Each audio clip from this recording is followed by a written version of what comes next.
Hi guys! I cannot believe matutupad na din yung pangarap ko na manood ng BTS concert. I can finally share. sobrang, grabe, sobrang excited ako. Manonood ako ng concert with my friend. Like, oh my God! First time ko manonood ng concert. And, BTS talaga, dadayuhin ko talaga ang BTS.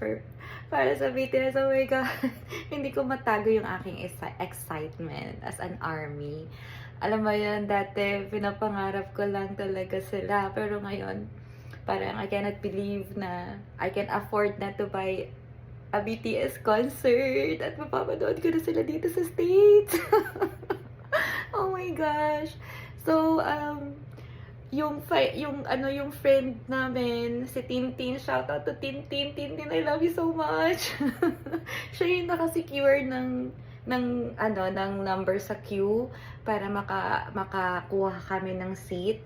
Hindi VIP tickets yung nakuha namin, pero at least it's the closest thing. Yung nakita namin is sa Tampa kasi bigo kami ng Chicago. Yun sana talagang pinaka-target namin, Chicago or LA. Pero yun nga, bigo kami. Ang pinalad kami is sa Florida. So, dadayo kami ng Florida for BTS. Kami ni Laika. Oh my God, I'm so excited. At ako'y naluluha sa saya.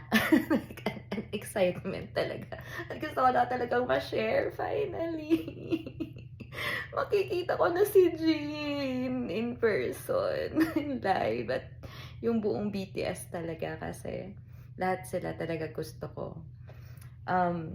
Gusto ko lang, alam mo yun, parang i-reminisce yung, naalala ko kasi parang, nung dati, yung 2022 nila na concert. Syempre, wala sila, nasa Pilipinas pa ako noon and wala silang concert sa Philippines that time. And nanood lang kami ng friends ko noon, sila Ian, sa online nila na concert. So, ngayon, I can't believe na na talaga. Totoo na talaga.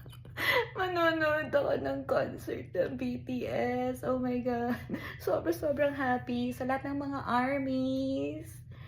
See you sa concert ng BTS. And sa mga hindi pinalad, sana let's pray na lang na meron pang next time. So, bye guys!